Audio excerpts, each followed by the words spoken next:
Welcome back to Reconfiguring Reality. Today we're going to be talking about long distance relationships and online relationships. I'm Laura, On the Jericho. and today we have a special guest with us. Hey, how's it going, everybody? I'm Brother Nichols.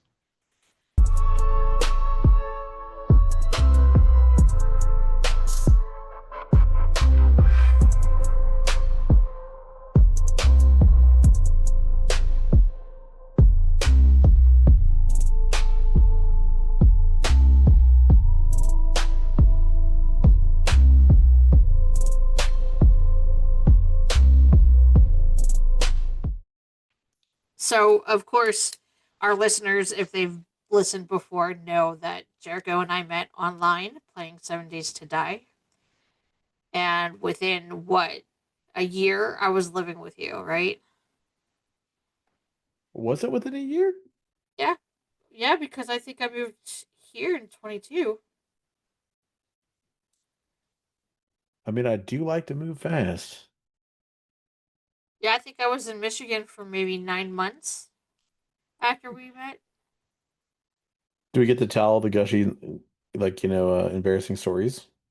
Like what? Like how you fell madly in love with me head over heels when you met me in person? Yeah. But the first thing I fell in love with was your voice. Very true. Same with you.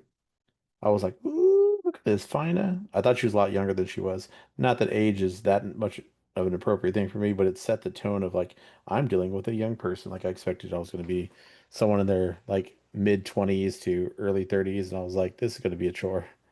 You also found it interesting that I wore glasses for some reason. I remember you being slightly surprised about that.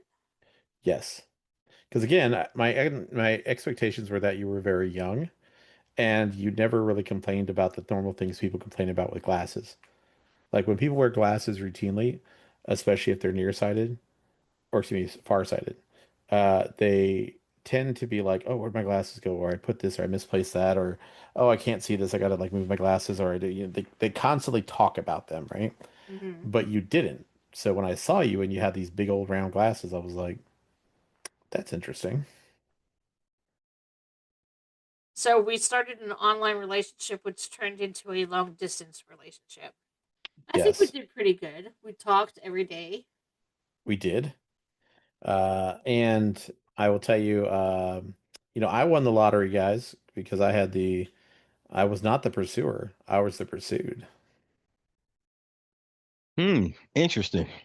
Yeah, I don't think Brother Nichols here ever heard our tale of how we actually met. So, you know my friend Sefrak, right?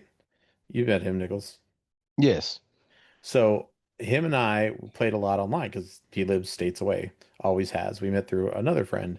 Now we would go to a convention called Gen Con together, and through those connections, we ended up joining an online role-playing game together. Just a guy was hosting some rifts, and we would play and like clock in and whatnot. Everybody was in person except me, which made it very challenging. But needless to say, that campaign fell through. But during the course of that, we ended up joining another campaign hosted by another guy from that group. So that's how I met Sefrak. And talking to him, we just sort of hit it off, started playing games together, whatever. So one day he's like, "Hey man, we're playing 7 Days to Die, yada yada." And I was like, "Oh, okay, I played that game." And I Let ended up me joining him. let me Huh? tell my side of this part right here. Go ahead. So the game they joined was I had a friend named the Archangel who was a streamer, and we were in his 7 Days to Die server. I don't know how Ark and Sefrak knew each other. I thought so. From my understanding, it was through Tap That A, right? Because she was in his server and he followed Tap That A. Gotcha. Okay, well that makes sense. And then that's how he met you and how he met Ark Harry. and Ark. I Okay. don't know if he met Ark during that time. I think he met Ark later because I didn't even meet Ark then. I didn't meet Ark until after we started talking. Hmm. Yeah. 'Cause- So my friend Ark was streaming 7 Days to Die in his server and invited Sefrak to join, and Sefrak brought his friend, the Jericho. yep. And so I showed up and there was some pretty new stuff going on, and I was okay with that. And her friend. was going through some issues, we'll call them. And so I was like, hey, I was a youth counselor. I minister to people a lot, no big deal. If you ever need, there's like an emergency and you need someone to talk to, you can talk to me. I gave her my phone number.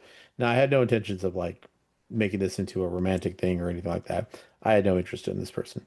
I was just trying to be nice. And I know rarity for me, but um she called me like the next day or the day after or something like that, very soon, and was like in a panic because her and her best friend had a huge fight and it was this big thing. And she's like hyperventilating and freaking out. And I was like, oh, okay. So I was like, well, what's going on? What's going, talk to me about it.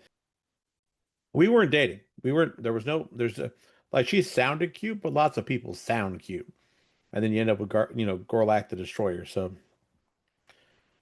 we were just buds hanging out, playing online games like everybody else. And she wasn't even really all that tight with me. We were just, we just were talking because, when Sevrak wasn't around or whatever. But needless to say, I had this conversation, and at the end of it, I was like, "Look, don't bug me about the stuff. I was in the middle of work. I had stuff going on. I dropped everything, what I thought was an emergency, and then I had to deal with this nonsense. So just don't do that anymore. Don't call me for garbage." I went on with my day, and that's kind of where I thought the end of it was. So then my buddy Sevrak was like, "Hey, man, I think Lorelai might have a thing for you." And I was like, "What? You're tripping, dude. What are you talking about?" And he goes, "I don't know. She's been asking about some stuff." And I'm like what?" And so then go and I start talking to some people, doing what you do, right? Trying to get the lowdown. I come to find out that my now wife, at the friend at the time there decided to stake her claim and basically in no uncertain terms told her friend, like, back off. This is my man, bitch. Like, I'll tish your twitty off if you want to keep talking to him. Like, it was funny. I got a couple of different versions of what happened, but the general consensus was this is my bitch. Back off. And I found it to be hilarious because I don't really have women pursuing me. And to be fair, I don't pursue a lot of women in my life either. But um I approached her about it and I was just like, "So, how you doing?" And talked to her. She's like, "Yeah, whatever." And I was just like, "So I hear you and somebody had a conversation." And she was like, "Yeah." Like, "What'd you hear?" And I was just like, I heard that you said I'm your man? Something? What happened with this?" And she was like, "Uh, well, I mean, like, do you want to be?"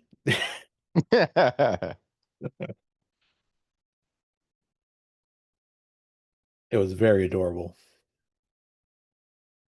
Yep. So that's the gist of the beginning of our relationship, Hmm. right?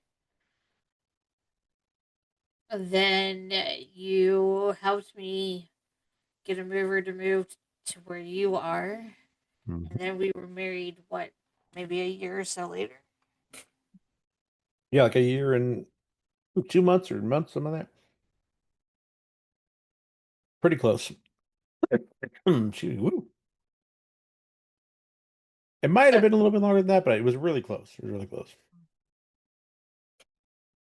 so have you been in a long distance or an online relationship, Brother Nichols? Um, Actually, I have done both before. Okay. I've actually been in online relationships that turned into long distance relationships that turned to in-person relationships. But what my thought on it, long distance relationships are, it's one thing with, like, how can I put it? Knowing someone in person and then they moving away and having a long distance relationship, that's, I mean, in my opinion, that doesn't seem to work as well. It's when you meet someone like online and have a long distance relationship, then because you get to know that person, you find out new things about this person, and it actually make it more, it's a better connection when you finally do actually meet in person. So yeah, I'm actually all for long distance relationships. it's kind of heartbreaking for when you've been with somebody or you've known somebody and they move away, and then you guys try to start a relationship after the other person has moved away. That's a different type of long distance relationship, in my opinion, I can see that. Yeah, I can definitely see that. because you have the heartbreak of that person no longer being here, and being on the phone and talking or video chatting. It's not the same because you've actually been with that person, felt the warmth of that person, held hands, and been around that person in general. I So it do want to makes it a point little out more strained. I do want to point out that relationship doesn't necessarily have to be romantic. It could be familial.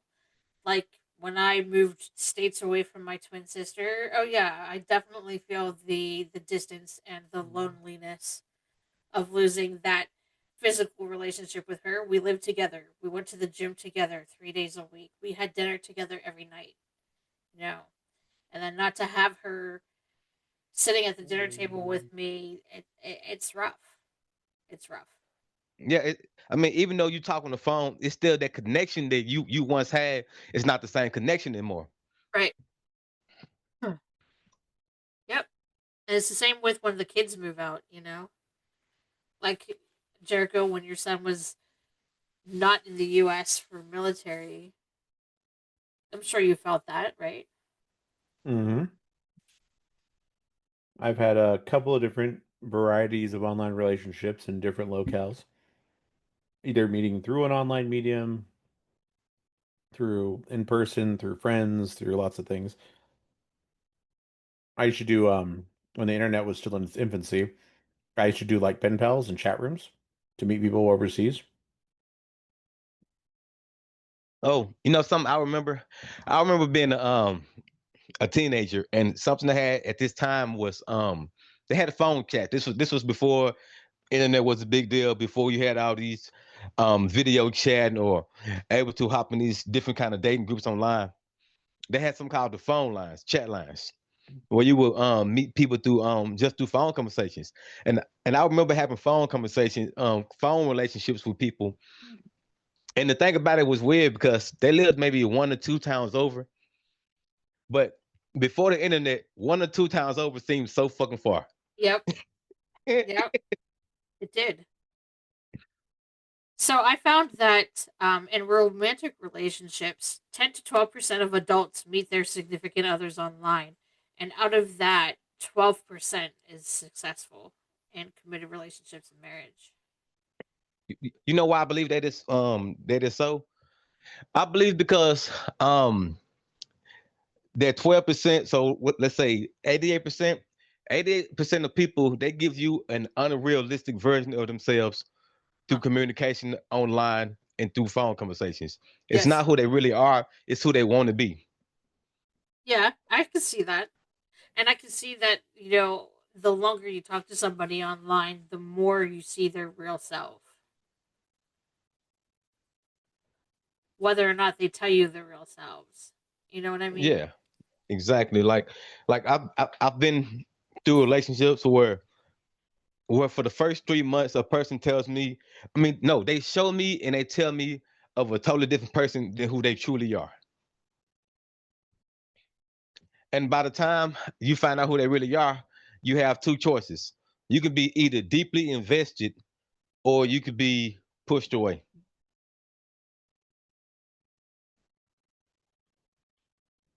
I agree with that. I I agree with that. find um I find the online world to be an interesting space. It's almost like a social experiment because it affords a certain amount of anonymity that allows people to express feelings and desires that they would otherwise feel uncomfortable with or be lacking the ability to. For example, catfishing culture, right?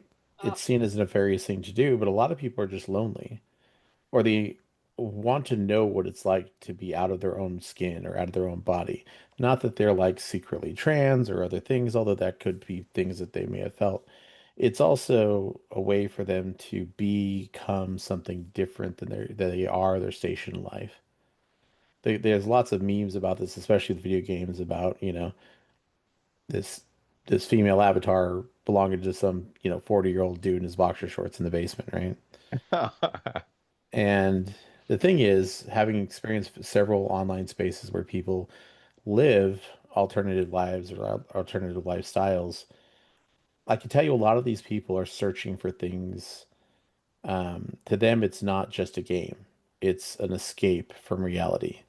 And more so, it's a chance to become something that doesn't have any risk on the outside of it, but gives all the benefits. So they think, well, I'm online, I can carry on relationships or have infidelity if I'm married or whatever, and it's no harm, no foul because it's all virtual, right? I'm not really doing anything, but the feelings and emotions that are invested in it, and um, they're real. The reactions to losing these online people are real.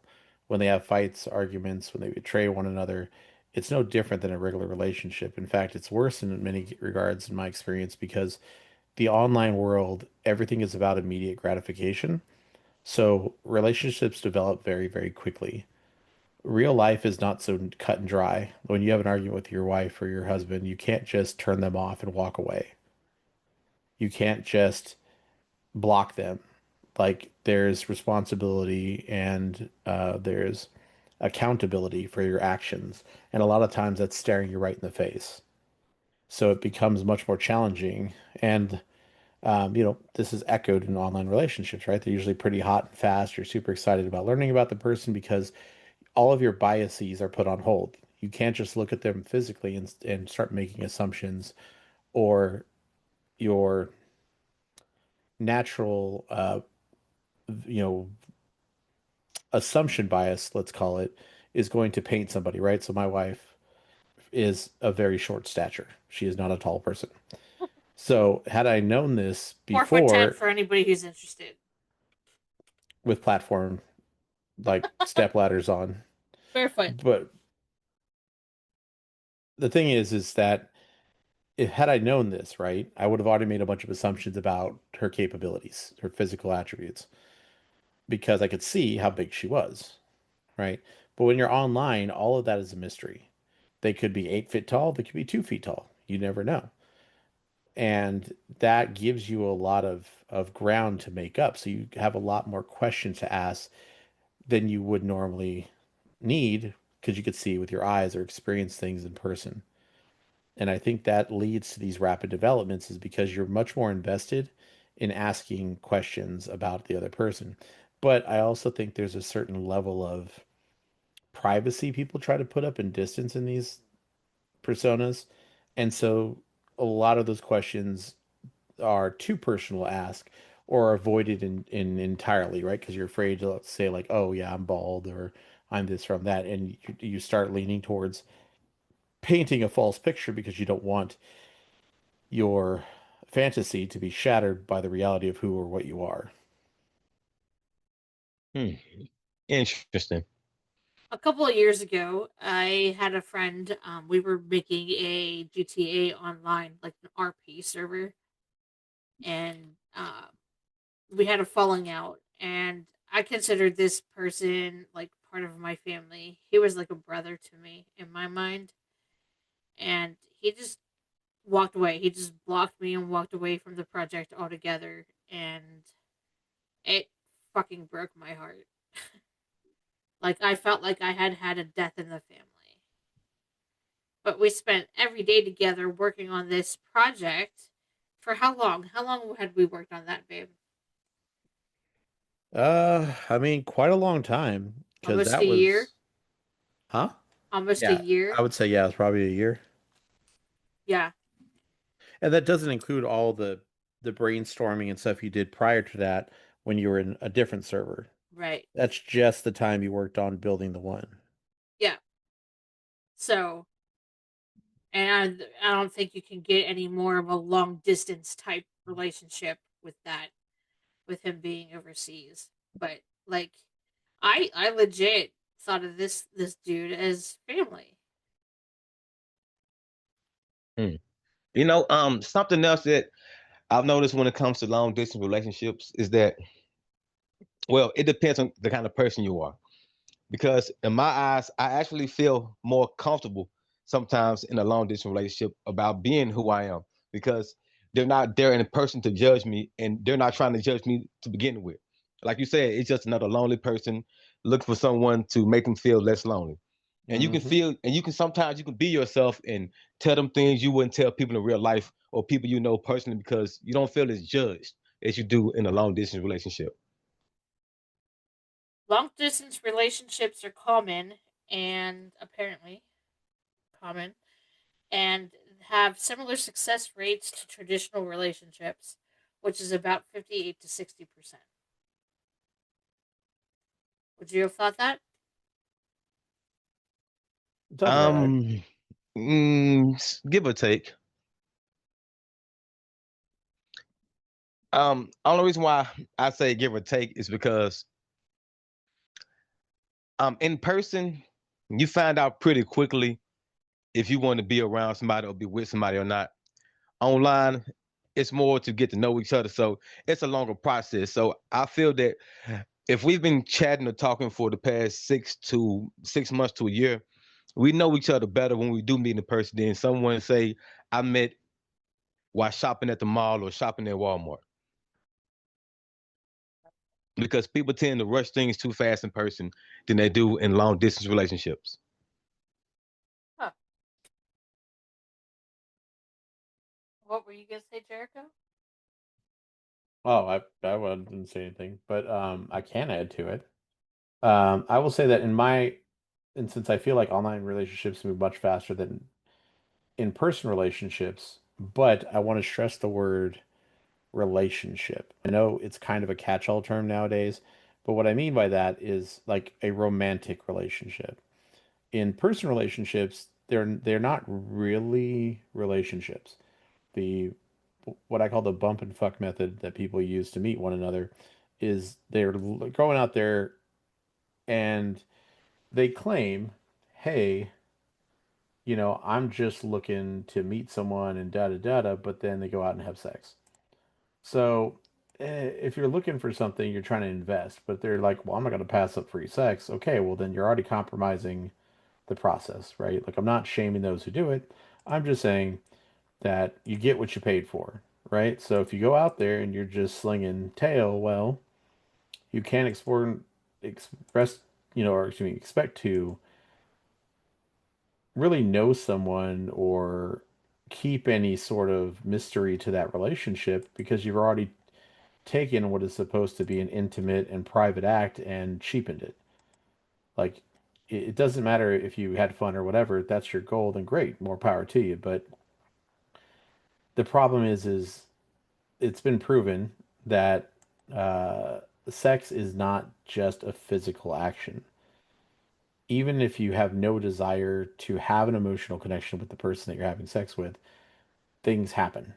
It affects your psychology, it affects your biology in ways that you can't necessarily predict.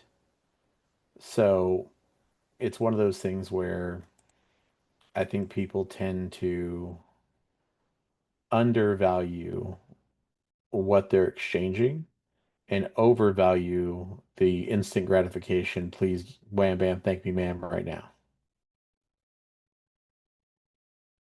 Yeah, I mean, I do understand where you're coming from. Um, it's they make a connection without really trying to make a connection. As you said, they're after gratification. They're after what I can get right now, the 10 minutes of pleasure or whatever it may be. And it's actually in a way you can say it's a broken emotional connection because even though they're not trying to create emotions, they are creating them regardless. You guys know my situation about um me and my ex, whatever. Well, you might not know the entire situation, but even still, since the day I've met her, I have not been. I mean, even since we've been apart, I have not tried to make a new relationship. I have not went out trying to go on a date, as you can say, or anything like that.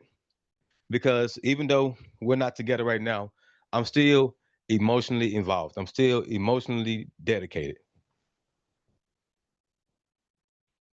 Is she? Well, since you guys are good friends of mine, I feel like I talk freely with you guys. All right, no, she how can I put it? She is seeking emotional attention, as you can say. Okay. All right, and this is why I say she's seeking emotional attention because, all right, say if I do go maybe a week or even like 4 or 5 days without sending her a message, she has to somehow try to create some kind of drama uh, or some kind of way to get my attention. So I'm back messaging her. Mm-hmm. Okay. And and and see, another thing which makes our relationship more difficult is the fact that there's too much outside influence. Like When family? not even family, just mo- you can say family, but more like friends who they think they know her, but they don't know her personally. You know what I mean? Yeah. They just know the person that they go out and have a fun time with. They don't really know her on the inside. So they go by what they know and by what they see, and they try to make decisions for her. Like I love her to death, but she's not the smartest person in the world. She's easily influenced by other people. Uh, okay. Yes, All yes, right, she is very. I I'm want to listening. jump in here real quick. Not that I'm trying to interrupt you, but unfortunately I am. And this is just to say this, and advice to all those people out there. Leave your damn nosy friends at home. Like, if you're trying to build a relationship, the relationship is you and the other person. All right. And I know I'm not talking about don't have somebody to talk to, or if you're getting punched in the face, you don't talk to anybody. I'm talking about you asking single, broke ass, men hating or woman hating people in your life who are just anti everything you're trying to do for advice on what to do. Because all they're going to do is try to fill their own agenda. They're not there to help you, they're there to bitch, moan, and drag you down with them. So Oh my just God. leave that drama. And when you're done and over with that and you've got your relationship under wing, then you can bring your annoying friends around. Because hey, friends are going to be friends. But again, don't let them get between you and your man or woman or person, because if they're so damn great at relationships, why are they always single? Why are they always bitching? Right? And That no, what you said is actually perfect because I brought these same things up. I said, these people you talking to about us, about our relationship, are they married? Are they engaged? Not even that. Are they in your marriage? Are they in your engagement? Do they Because understand what's going on behind closed doors? no, because think about it, this what you gotta understand. If you go and talk to your friend about your man or your woman when you're upset and angry, and your friend has never met your man or your woman, when They you're only know upset, the side that you give them. exactly, right there, bingo. And that's why I say there's three sides to every story. There's his side, my side, and then the truth. Because we both have different perceptions of our truths. ain't that the fucking truth. And I'll tell you. Oh, go ahead, that's sweetie. not just long distance. That's, you know, being married, I guess. No, I mean that's just good advice, period. Like there's you never gonna like it doesn't matter how black and white something is to a person, the other people can disagree or have difference of opinions. I myself am not your average bear. Therefore, because I see the world differently than the average person, I often have trouble talking to them about certain things or in certain ways. Like it's kind of like when you're around like a really high level chess player, right? They train their brain to think moves ahead of what you're planning to do, right? They're not playing what's on the board, they're playing 10 moves beyond that. Well, when you look at the world that way, you run into situations like myself. I find myself being like, okay, I've already done the math. I've looked at every option we have available to us. This is the best option. But the people I'm working with might go, well, what about this? What about this? And I'm like, but I've already looked at it. I've already calculated it. It's not going to work. But they don't know that. So we get into this back and forth because they want to prove it to themselves. I don't want to waste 2 hours explaining it to them so they can catch up to where I'm at. And it's frustrating because I just go, just trust me. And they're just like, I can't just trust you. And I'm like, why not? I'm right. When I'm wrong, call me out on it. Until then, why do you arguing? But that's just how people are. They need to see it for themselves to believe it, right? And so in relationships, it's the same way. Like there's gonna be a difference of opinion. Emotional, intelligence, right? Like they love to use that hot button topic. But in reality, there's some truth to it in that somebody might be processing something, right? Maybe you had a fight that day and it's going to take them a day or two to really think about it and see things from your point of view or sort their own feelings out about it. You might already be done and over with and ready to move on, but in your mind they're like, why are they just like hanging on to this? Why don't they just like, but that's just how long it takes them. So, and sometimes people hear things differently. They don't hear their own voice. They could be crabby, not realize they're being crabby, and then you get offended. So you bark at them. They go, "Why are you barking at me? I'm not barking at you." And you go, "The heck you aren't." And now you're fighting, right? So of course Uh, the most important part of a long distance relationship is communication.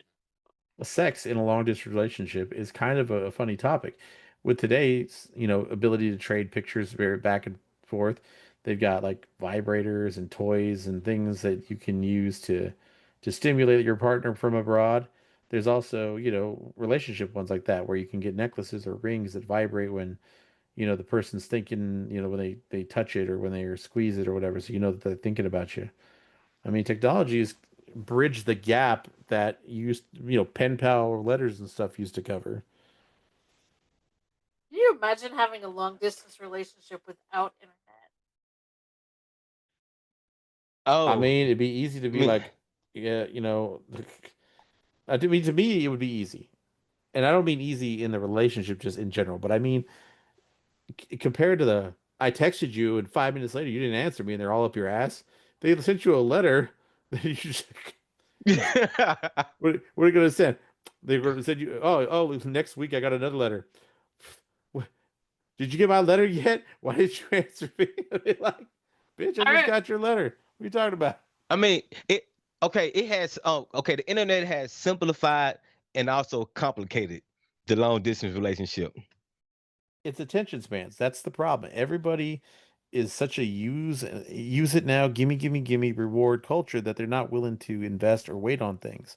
So because of that, relationships followed suit, right? Why do I need to court somebody? Why do I need to go on 100 dates? Why do I need to ask their parents for permission? I could just, yo, bitch, slide up in my DMs. Yup. And then that's it. And the funny part is they're often like, I want sex, I want sex, I want sex, but like anything else, it gets boring after a while. So then they want a real relationship, but they're like, I don't know how to do a relationship. All I did was just slide into DMs. And plus, I mean, people take the small things for granted these days. I mean, the reason why I say this for is because um, not every woman out there knows how to go on a date anymore. Most women, believe it or not, most women they don't expect a man to take them out on a date. I don't think I've ever been on a date. You guys have a date night once a week. Oh, now that we're married, sure. And We what had that's something I online date did. nights too, to let her fool you.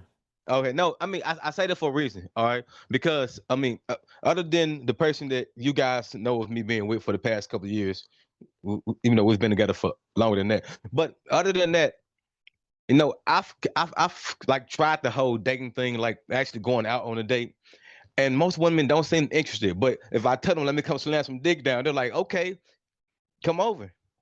Huh. Like I said, they want instant gratification because they're missing the boat, right? To them, in their brain, they're like, the only reason you ever date is to have sex. So let's cut out the middleman. But that's not what relationships are about. That's not what marriage is about. So if you're trying to have something that's lasting, you have to put effort into it like anything else. And that's where people get it twisted. Even people who are married, you hear about the divorce rates, right? 50% divorce rates and all this kind of stuff. Well, the reason that happens is because now everybody's like, well, I was happy that first like 2 years, but now that we're paying bills or we have kids or whatever, I'm bored. I don't get to do all the fun stuff that I did. And then they break up and they try to, but so many of those who do that then turn around and say, man, I should have never done that. I miss my husband. I miss my wife because, I had someone to come home to. I had someone to share my problems with, right? They miss the value you get with commitment and a long relationship over, wham bam, thank you, man. I mean, there's a saying for that. The grass is not greener on the other side. Hmm. And a lot of people still fail to see that to this day. That even when it comes to the money aspect, money cannot replace commitment, values, and a connection. You just end up as a trophy wife who's cheating on her man because your husband is never there to have time with you or never spending time with you. So you out somewhere else to seek affection. Having a successful relationship after an online relationship, Lorelai, would you say it was worth it? If I died tomorrow, would you do it again? It depends on the person. I mean, you are a Granted, unique individual. I can never replace you. I mean, trust me, nobody's trying to replace me.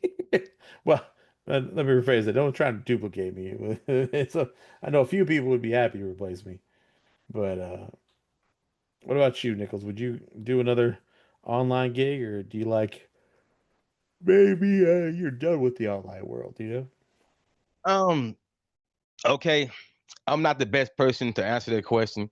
And I say that because I'm not looking to date anyone else except the person that I'm not dating right now. I mean, that's And fair. and at this time, because you can say that we're having a long distance hate relationship, Mm.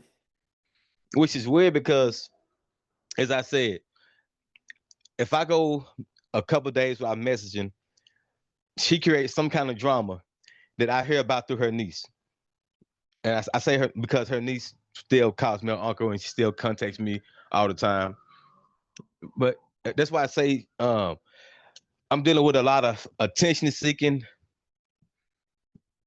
but I'm actually content right now. I'm more focusing on myself, getting back physically healthy, and I'm still committed to the same relationship. Yeah, ladies, find your man who is committed to you, even when you're not committed.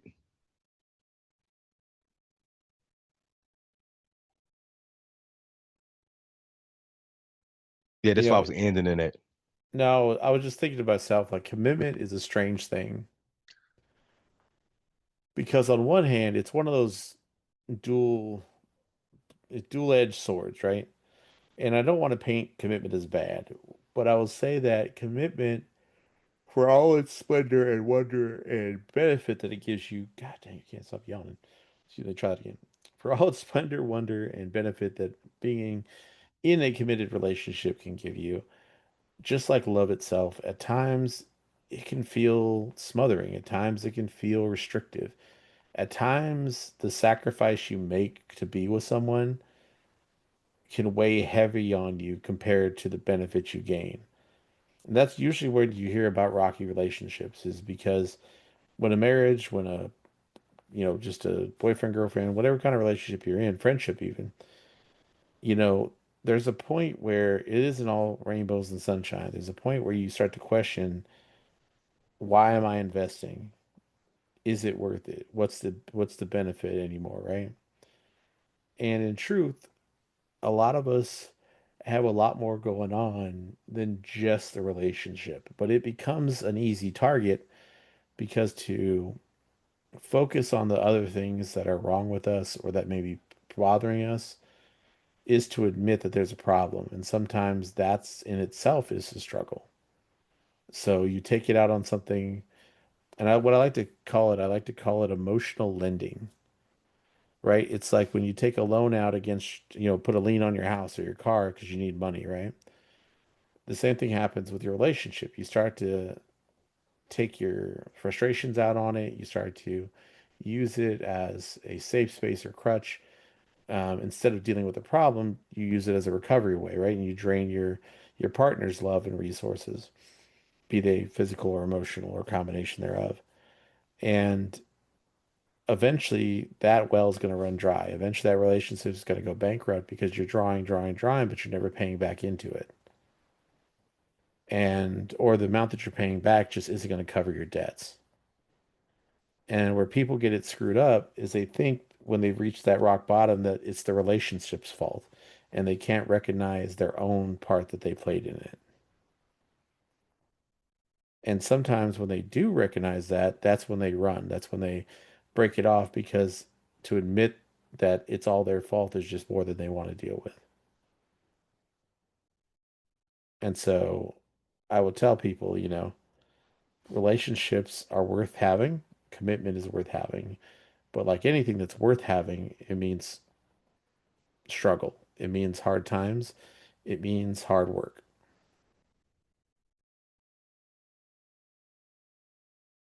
Mm. I 100% agree with that. Um, I'm pretty sure we've all been there, and we all know how it feels for someone to keep taking out those emotional loans from the love bank and not investing their fair share. Yes. Like, I don't know if people love may be unconditional, but it's not unlimited. I will tell you that in my experience, love is like love is like sugar cane. Like you can break pieces off and you can grow whole new stalks out of it. So you can have near infinite love just by sharing it.